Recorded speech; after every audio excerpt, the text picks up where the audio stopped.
I'll help you apply for a visitor's visa. And within 3 to 6 months, the visa will come out. I will apply for you, I'll apply for your wife and your children. So you go to Canada. When you get to Canada, we are going to now convert that visitor's visa into work permit. Then you start working and living there with your family. This is how those agents make it sound so sweet and enticing to you all. So I'm going to be sharing with you guys in this video if it is possible to actually do what I just said. That is going into Canada with your family on a visitor's visa and then converting it into a work permit. If it is easy to do it, my darling people of God, it is not that easy. It is not that easy. I'm saying this because I have people that have actually done that went through that route. Some people are sleeping in the church, some people are homeless, some people are, they are displaced. So it is not easy to do that, but it is not that it is not possible. It is possible, of course. It is very, very possible. You have to get an LMIA job. So when you get that job, then you can change your visa. I said this now, it's sweet, right? But it is not that easy. It is not that easy. The thing is, before any company can give you an LMIA job, one, they're going to spend money for the LMIA application, and secondly, they have to prove to the Canadian government that they have tried to get this a person to occupy this role within the Canadian citizen. They have tried to search for it within people that has permanent residence, but they could not find, and that is the reason they have to employ you. And as sweet as it may sound, or as sweet as your agent might have make it sound to you, it is not easy. The reason I'm making this video is not to tell you people that it is not easy. The reason I'm making the video is to tell you means that you can actually use to get work permits in Canada as a visitor. So we all know that on a visit visa, you can spend maximum of 6 months at a time. So after 6 months or before 6 months, you need to leave Canada. And if you wish to come back, if your visa is still valid, then you can come back again. So, spending 6 months is not really enough. The people that I said are homeless and the people that I said they are sleeping in churches, it is because they did not have the right information before going. They only went there that, maybe it's also I will also, if it's warehouse, I can do warehouse job. If it's to do caregiving, I can do caregiving job. Meanwhile, they were not accurately informed that to do a caregiving job, you have to have some kind of certification. But they are just going here that maybe it's to take care of elderly people, it's to sit down with children, it's to bath this. No. Even if you know how to do all of that, you still need some form of certification to show that, yes, I can do this. And in some cases, you need some kind of license. The purpose of this video is to tell you some things that you actually, some kind of certification you need to go with, or some kind of knowledge that you actually need to go to Canada with. Now, let me say this. When I'm saying certification, I'm not saying that if you are going, carry your certificate and put inside your luggage. That is the worst mistake you can actually do for yourself. No. So whatever I'm saying, I will try my possible best to be analyzing it. I said go with some kind of certification. Not that when you are traveling, you travel with it. No. You can actually get there first and you request for your family. You would have already arranged it to send it to you. The reason I said don't go with it in your luggage is because you are going as a visitor. On your application, you already said that you're coming back to Nigeria or your home country. Maybe it's Ghana you're watching this video for, or maybe from just anywhere around the world. You already said, oh, I'm coming back. You already showed them home tiles, your businesses, your work, that you are actually coming back. But you are the one that know your purpose of going. So if you now go there with certificates in your luggage and you get to the airport and they're trying to search you and stuff and they see certificates, they'll be like, are you here to look for a job? And if you go and say yes, back home, they'll just tell you have to go back. They cannot allow because you are on a visitor's visa. So keep the certificate in your house, and when you get to your destination, ask your family to ship it down to you. Now let me just go straight into the knowledge you need to thrive or to be able to get a job that you can easily convert to work, that can give you LMIA, so that you can easily convert your visitor's visa to a work visa. Number one is just two I have on my list, right?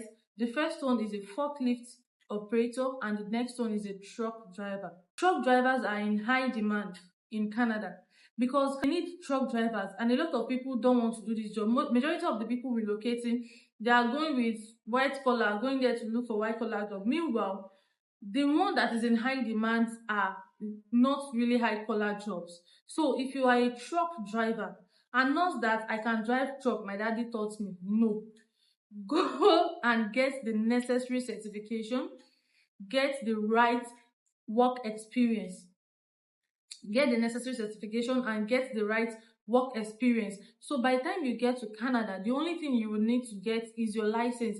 And the good thing is that if you are on a visitor's visa, you can get a license even though you are on a visitor's visa, and some kind of certification that would require for you to get in Canada. So you already have your own certificate you're bringing from Nigeria or from whatever country you're coming from, or the license that you already got from the country you're coming from. So it is easier to convince them with your certificates and your license that, okay, I'm a certified truck driver, I am a licensed truck driver in my own country.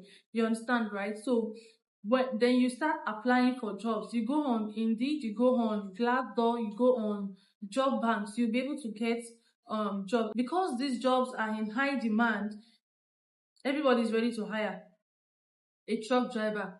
Companies are ready to hire a truck driver. In fact, if you go on Indeed, you will see a lot of jobs with posted on I'm making this video on 29th of July 2024. So you can see, no, yes, today is 30th, sorry. I'm making this video on 30th of July 2024. So you're going to see a lot of jobs that were posted on 29th and a lot of jobs that was posted today. So you will see a lot of opportunities. They are really looking for truck drivers, forklift operators. They are in high demand. So this occupation, everything is not caregiver. It's not everybody that will do caregiver. Go, even women can learn forklift operating. So go and learn forklift operating. But if you do not know how to drive a truck, or you do not know how to operate a forklift, this is the best time, and you are looking forward to immigrate to Canada or to relocate to Canada through the visitor to converting route. Please, this is your cue to go and learn it. Go and learn it and be satisfied in that field, and also get a little bit of work experience. You understand? Everything is not caregiver. Not everybody will be able to do caregiving. Caregiving is, you can still get the job, but they don't really have LMIAs, okay? So if you're going as a visitor, this is one very sure means for you to get LMIA job, so that you can convert your your visitor's visa into a work permit. And another route to do this is to get a study visa. That is, but in this one you are still going to be spending money. But the one that will not require you to spend money is getting the job. So when you get the job, you can just change your visa. They'll just change it for you. You pay for the work visa application, you pay the fee, then they are gonna change it for you. So that way, if you're a man that went through this process, that way you can bring your spouse in through the spousal open work permit. So you can bring your spouse in, and if you have children as well, you can bring in your children. They'll be covered with your own visa. So the second route I said is through study. So you apply for school when you're already in. So when you get the admission, they need to show proof of funds. You still need to show letter of intent, everything. Just package it well.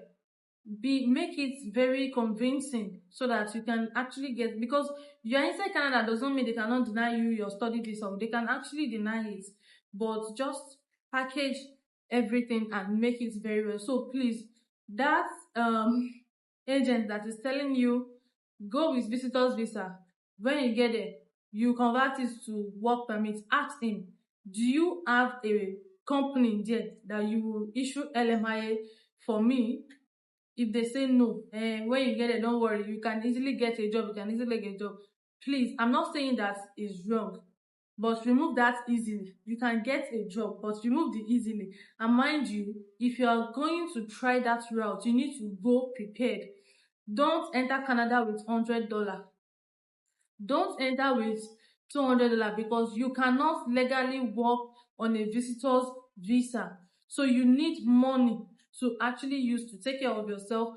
Because even the license I said you're going to get for truck driving when you get to Canada, the one that you can have to start looking for jobs in Canada, that license, you still use money to get it. Those little certification, you still need money to get it. So you need to go prepared, because you'll be making some major, you have to, you cannot rent house on a visitor's visa. So if it is Airbnb, if it is hotel, or except if you have families over there or friends or relatives that can actually accommodate you during your stay and during your search. So please and please make sure you go there prepared. Don't go there with just one kg of rice or just 10 noodles and say, oh, I am okay. No, because I don't want a case whereby any of you will be stranded when you get there. So please, even as a woman, if you know there are some women that can drive truck, if you know that this is what you can do, you can actually drive truck, you're an hustler, go for it. Go and learn truck driving. And if it is forklift operating, you feel like you can do, go ahead and learn forklift operating.